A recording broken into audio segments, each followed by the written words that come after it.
અંકલેશ્વર એનસીટીના કર્મચારીની હડતાલનો અંત આવ્યો હતો। હડતાલના ત્રીજા દિવસે પીઆઈએ, એઆઈએ અને જીપીસીબીની દરમિયાનગીરીથી મામલો થાળે પડ્યો હતો।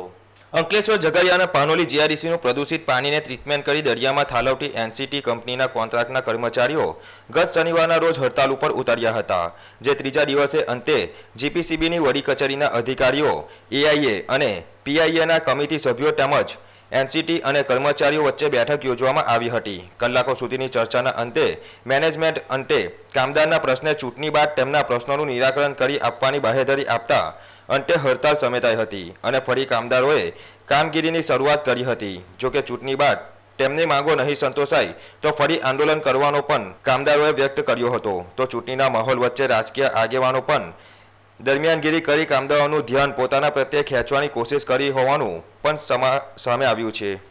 એક ઉમર સરફુદ્દીન છે, અમે એનસીટીએલમાં નોકરી કરું છું। શું છે તમારા લોકોની આજે તમે કેમ ધરણા પર ઉતર્યા છો? અમે છેલ્લા 4-5 વર્ષથી અમે મેનેજમેન્ટ તરફથી માંગણી કરી રહ્યા હતા હમણાં વ્યાજબી મુદ્દાઓની, પણ કોઈ પણ રીતે કાન પર ધરવામાં આવતી નથી।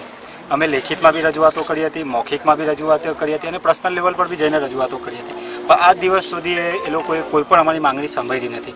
છેલ્લે કંટાળીને ના છૂટકે અમે બધાએ અહીંયા હડતાલ પર બેસવું પડેલું હતું। એના માટે અમે બધી લેખિતમાં જાણકારી આપી હતી, પોલીસ સ્ટેશનમાં, મામલેદારમાં જાણકારી આપી હતી અને જે તે ખાતા લાગે છે એ ખાતાઓને આપી હતી અને એની સાથે એ પણ ધ્યાન રાખ્યું હતું કે કંપનીને કોઈ પણ જાતનું નુકસાન ન થાય અને આ દરમિયાન અમે કોઈ પણ જાતનું સૂત્રચાર બી નથી કર્યું। બિલકુલ શાંતિથી ગાંધી સીધા માર્ગે અમે આનું આંદોલન ચાલુ રાખેલું હતું।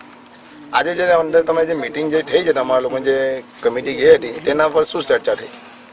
પહેલી નજરમાં તો અમને જોતા પોઝિટિવ જેવું લાગતું હતું, પણ ભૂતકાળના જે અમારા અનુભવો છે એ બહુ ખરાબ છે।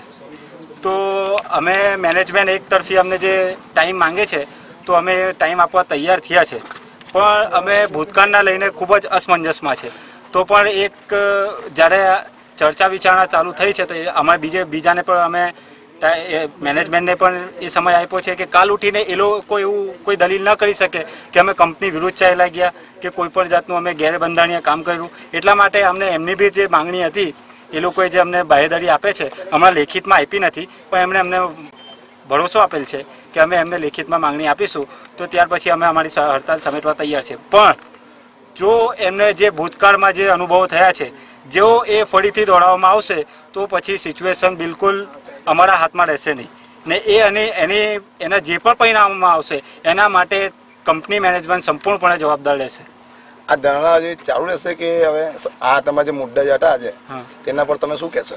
હમણાં ઓફિશિયલ લેવલ પર તો અમને લેટર મળ્યું નથી, પણ જેવું લેટર મળશે ને એમાં અમને યોગ્ય એમની માંગણીઓ લાગશે જે હમણાં જે મિટિંગ થઈ છે એ હિસાબે, તો અમે ધરણો સમેટી લઈશું ને જો એની અંદર જો કોઈ પણ અમને આગળ પાછળ દેખાશે તો અમે ચાલુ રાખીશું।